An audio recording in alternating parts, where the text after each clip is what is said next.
Have you ever created something awesome out of Lego, only to find out that when you compare it to an actual Lego set, it doesn't look all that good? Or maybe you created something out of Lego that was so incredible, Lego turned it into an official Lego set. Well, in our last video, we showed you how we built our custom 2023 Lego Friends modulars. In some ways, it was an easy build. All we had to do was modify an already existing Lego set. But on the other hand, it was also one of the most challenging, complicated builds I've ever done. If you're watching this, you're probably passionate about Lego modular buildings. You have high expectations for every new modular that comes out.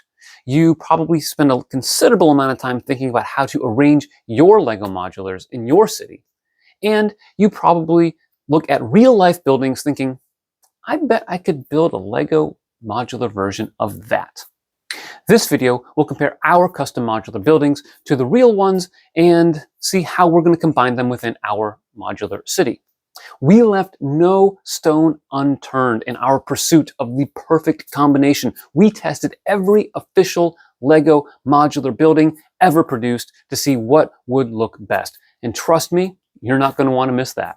Okay, so let's get into the nitty-gritty of these buildings. The most important comparison is whether or not they actually fit with other modular buildings.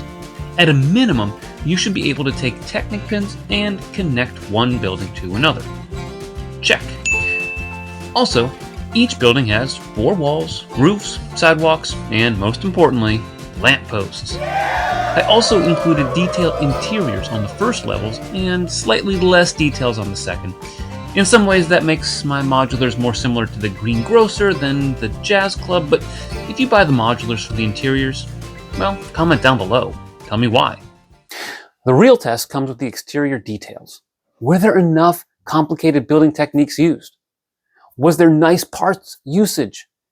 And let's be brutally honest, would a casual Lego fan walk into my house, see the Lego city, and immediately be able to identify which buildings weren't Lego designed modulars? Fortunately, I wasn't the chief architect of these modulars. I simply took an official Lego design and scaled it up.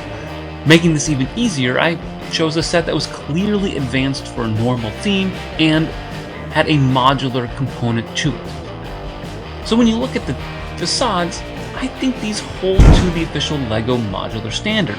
You've got the snot ingot work on the flower shop, the rather complicated sign and nice parts usage for the flower bouquet, the great roof details that are really on par with modular buildings such as the Jazz Club and Assembly Square.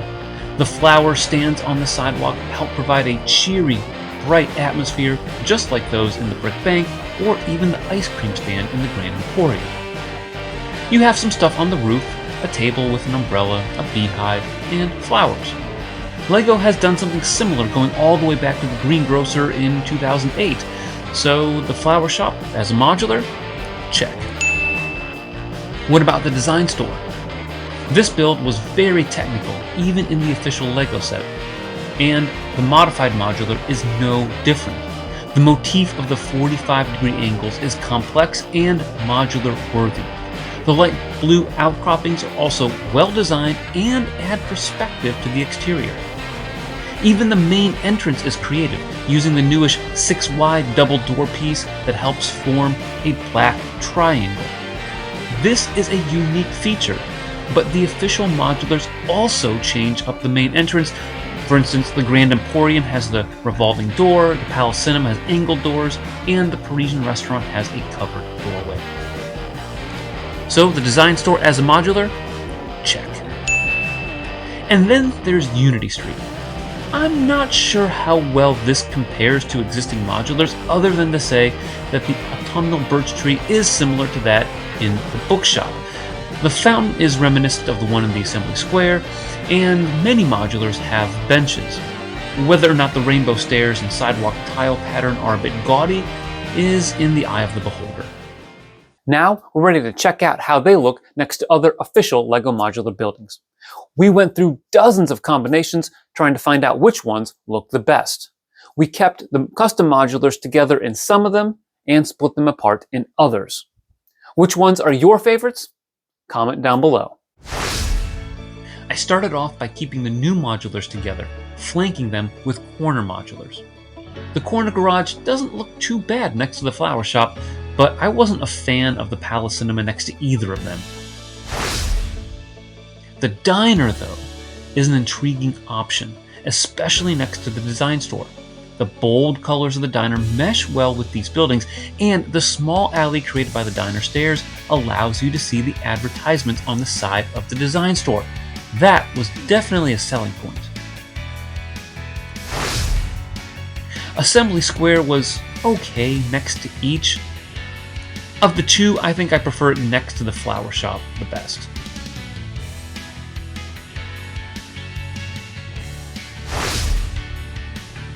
And flipping the design store to the left of the flower shop? Definitely a mistake. The abrupt height difference between the two is a bit jarring.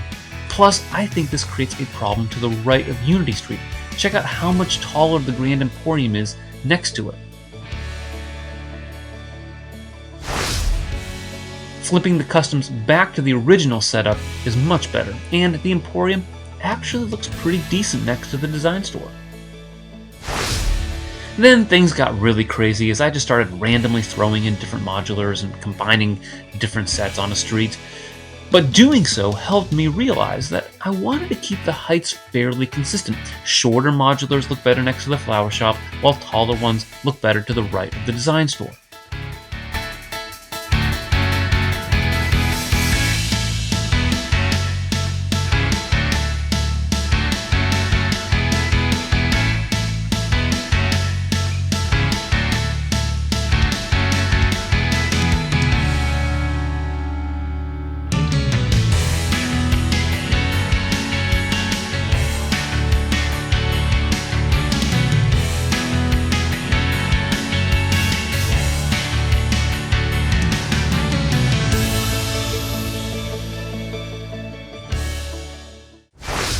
Then I decided to test the greengrocer theory, which states that any modular looks good next to the greengrocer.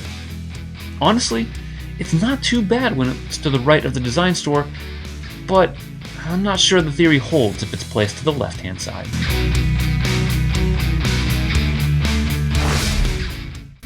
After arranging some more modular buildings, I finally arrived at my favorite combinations.